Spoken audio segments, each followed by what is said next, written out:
Mas vamos ao seu comentário. A palavra é sua, esteja à vontade. Olha, eu peço desculpas a meus ouvintes, que eu vou falar um pouquinho mais do que o demasiado habitual, entendeu? Porque eu vou tratar de uma questão muito delicada, chata para a maioria das pessoas, mas que eu acho extremamente importante para a vida de nós todos baianos, né? Porque trata de uma questão fundamental, que é da nossa liberdade, né? Que está cada vez mais sendo assassinada, maltratada, etc, né?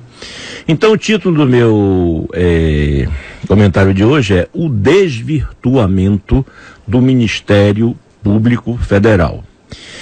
O Ministério Público Federal foi recriado, quase que em sua totalidade, pela Constituição de 1988, chamada de Constituição Cidadã. Era a lei maior que pretendeu sepultar a ditadura civil-militar de 64 e restabelecer a democracia entre nós. Ah, que sonho, né? Mas os casos de desvirtuamento daquele espírito generoso e desassombrado que deu origem à recriação dos ministérios públicos brasileiros, federais e estadual, porque tem cada estado tem um, né? Funcionando como instrumento da liberdade, ainda na abertura democrática do final do século passado, esses casos de desvirtuamento, eles abundam, né? Casos problemáticos, ações indevidas e extravagantes, que vêm se multiplicando por todo o país, infelizmente, nesse novo século de tantas tristes frustrações. Eu vou falar melhor da lógica perversa dessas distorções funcionais do Ministério Público Federal, em especial, na próxima segunda-feira. Eu vou relatar vários exemplos tristonhos, mas devo começar pelo mais recente, pelo mais gritante e mais baianamente vexatório. Eu falo da atuação vexaminosa do Ministério Público Federal na Bahia durante a crise gerada na última greve da nossa Polícia Militar. Como todo mundo percebeu, rolou uma história muito mal contada. Durante o sururu, as divergências entre a PM e o poder provincial vinham sendo negociadas entre o governador Wagner, o prefeito Nético e o representante dos Polícia, inclusive a Associação dos Praças e também a Associação dos Oficiais, que o pessoal não falou muito, a chamada Força Invicta, né? Não foi uma questão de praça somente, não. Foi, o movimento, ele envolveu toda a polícia, em sua grande maioria, isso eu sei, não posso contar as fontes, né? Eles contaram até nessas negociações com a intermediação do arcebispo, que teve um papel muito interessante, muito benigno, né? Mas quando tudo se acalmou, ou que parecia se acalmar, né, veio a notícia estapafúrdia, veio a bomba.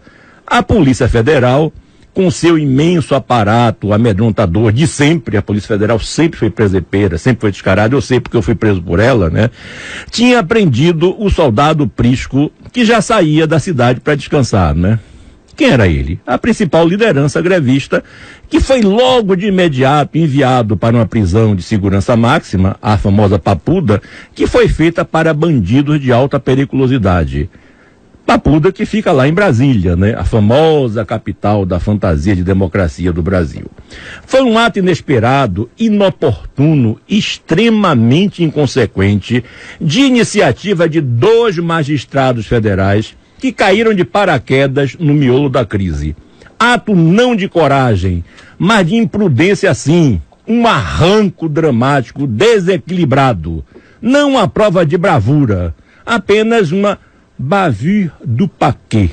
Entendeu? Eu vou falar em francês para falar bem pernosticamente como Ruim Barbosa Demodé, né? Foi um arranco perigoso, pois estávamos vivendo um momento de altíssima tensão política, uma medida impolítica que equivalia a quê? A jogar gasolina no fogo que ainda se tentava se apagar, né?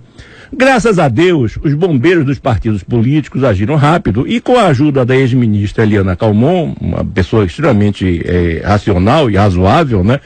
Se conseguiu apaziguar os ânimos, ou seja, se conseguiu evitar as possíveis consequências sanguinolentas que nasceriam de uma forma descontrolada dessa decisão desastrada. Consequências sanguinolentas? Tem sim, teve uma greve antiga, esqueci de ver qual é o nome, onde teve troca de tiro, onde teve policial paraplégico, onde Tatiane estava metido no meio, isso acho que no fim do século passado, a famosa greve, uma das greves mais antigas, né? Não, na greve que no primeiro governo de Antônio Carlos Magalhães, teve um confronto entre a Marinha e a PM. Na calçada. E um soldado ficou paraplégico. Foi. Exatamente. Então as pessoas parece que não têm memória na Bahia, né? As pessoas, esses jovens, geralmente são jovens, né? Procuradores, eu acho que eles não sabem e nem querem saber do que aconteceu e do que poderá acontecer no futuro, que é pior ainda. Bom, as cabeças reflexivas conseguiram desarmar os espíritos exaltados naquele momento crítico. Inclusive, nosso querido capitão Tadeu, né? Que estava muito exaltadinho na época, né? Mas as consequências a longo prazo dessa inconsequente bravata judicial, porque é uma bravata judicial, né? Ainda estão longe de ser medidas, né? O que a gente vive hoje é o que a gente poderia chamar de um fogo de monturo, né? As coisas continuam a pegar fogo, mas essa gente não quer saber de nada, né? Ora, quem foram as excelências poderosas que mandaram prender o cara, no caso, como é o nome dele, Prisco, já por 90 dias e já na condição de bandido, de fora da lei, de terrorista, um juiz federal, por nome Scarpa, lá da capital federal. E quem foi que pediu essa prisão? Um membro do Ministério Público Federal baiano, que alegando motivo de segurança pessoal, decidiu permanecer anônimo. E aí vem as perguntas que até hoje não foram respondidas por quem de direito. Por que esse procurador anônimo, o homem da máscara de ferro do parquê, pediu essa prisão de Prisco, e só de Prisco, né? Só nesse momento e logo nesse momento, né? E por que o homem da capa preta de Brasília aceitou tudinho? Nós temos aí duas hipóteses principais. A primeira, já veiculada pela imprensa e redes sociais e partilhada pelas lideranças sindicais dos policiais, é de que essa seria uma medida não de segurança, mas de clara perseguição política. Operação não propriamente judicial, mas ideológica, né? Urdida informalmente nos bastidores da política partidária dominante e da burocracia judiciária conivente, contando talvez até com a participação direta do ministro da Injustiça petista, aquele diabólico mangangão que esteve em Salvador na Semana Santa para fazer mais do que uma figuração de televisão, pode-se acreditar, né? Uma medida de choque, uma forçação de barra, pode-se dizer, encomendada para servir de exemplo nacional, né? Para intimidar qualquer possível outra paralisação das polícias de outros estados federados, né? Nesse momento, justamente, em que se prepara a palhaçada nacional da Copa do Imundo do Brasil, né? Uma Copa trampolineira que, como todo mundo sabe, foi pensada mais como mecanismo de propaganda para a reeleição de Dilma. Em breve, essa prisão seria mais uma manobra a serviço das estratégias eleitorais dos atuais donos do poder, e que teria como objetivo não só mostrar o poderio desses poderosões de Brasília, contando com seus juízes cordatos, com a Força Nacional, com a Polícia Federal e o escambau, mas, sobretudo, teria como objetivo amedrontar seus opositores, fazendo uma política de terra arrasada que tornaria qualquer manifestação de insubmissão ou de rebeldia durante a Copa uma temeridade, né? Ninguém iria para fazer manifestação porque sabia que a lei, a mão forte do poder estaria ali para agarrar e prender e arrebentar, né? Uma prisão humilhante, a de Prisco, que teria funcionado como primeiro passo para a infamação da própria pessoa dele, né? Estigmatizado como um subversivo, transformado num bandido fardado, tratado como inimigo do povo, como um Judas, aliás, na queimação do Judas aparecia ele e Wagner como os mais importantes Judas do momento, da Sexta-feira Santa, do Sábado Aleluia, né? Tratado como desordeiro. Foi uma prova de força de uma elite do poder que, evidentemente, não quer perder suas boquinhas nem a pau, né? E que acha que a polícia deve continuar representando a triste figura de cães de guarda dos governantes. Aliás, como acontecia na República Velha, como aconteceu na ditadura e como deveria acontecer para sempre. Para essa gente, policial bom é apenas um robô mudo, no máximo um Robocop refabricado pela OCP. Deve seguir a riscas as ordens ou a programação mental que lhe foi imposta para restaurar a ordem, seja lá que ordem for. Segundo essa hipótese, estou dizendo que eu estou subscrevendo uma hipótese aqui, que é uma entre outras. Eu vou repetir isso de novo, né? Para depois ninguém não querer enfiar um processo em minha cabeça, que eu não tenho mais idade para pegar processo, nem tenho mais idade para ser preso de novo pela Polícia Federal, né? Segundo essa hipótese, estaríamos vivendo uma maquinação maquiavélica, uma cilada bem preparada, uma operação de terrorismo de Estado, e aí eu subscrevo, é terrorismo de Estado mesmo. O Estado tem mania de pegar nas pessoas esse rótulo de terrorista, mas no fundo o maior terrorista é o Estado, né? Mesmo esse Estado supostamente democrático, esse Estado do abuso do direito que está aí, né?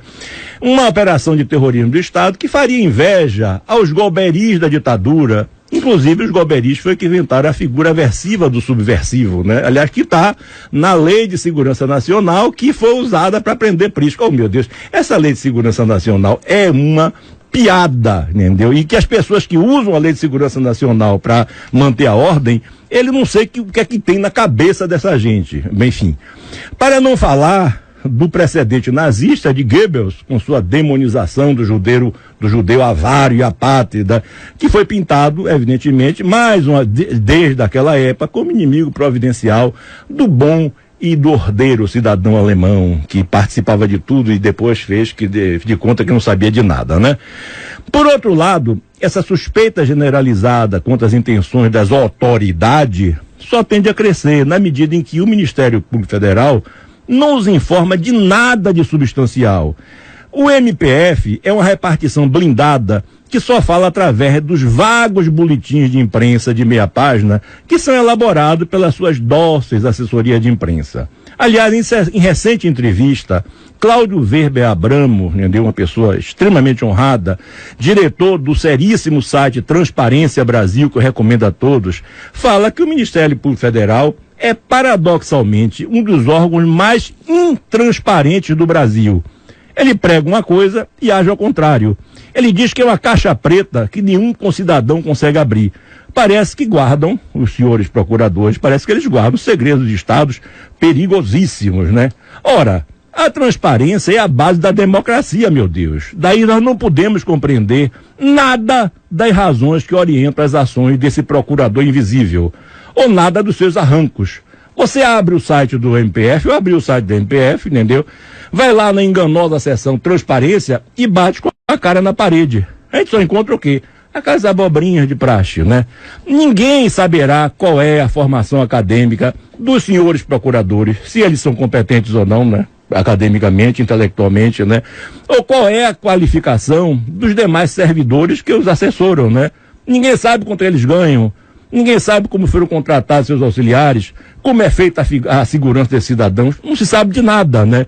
Enfim, pior opacidade, entendeu? Pior intransparência, nós só encontraríamos no Tribunal de Justiça da Bahia e naquele diante da sua correição pelo CNJ, Conselho Nacional de Justiça, que foi uma das poucas coisas boas que aconteceu nesse Brasil nos últimos tempos. Aliás, vocês dizem, por que não tem um CNJ no Ministério Público Federal? Tem, mas é um arremedo, é tudo corporativo, quer dizer, é o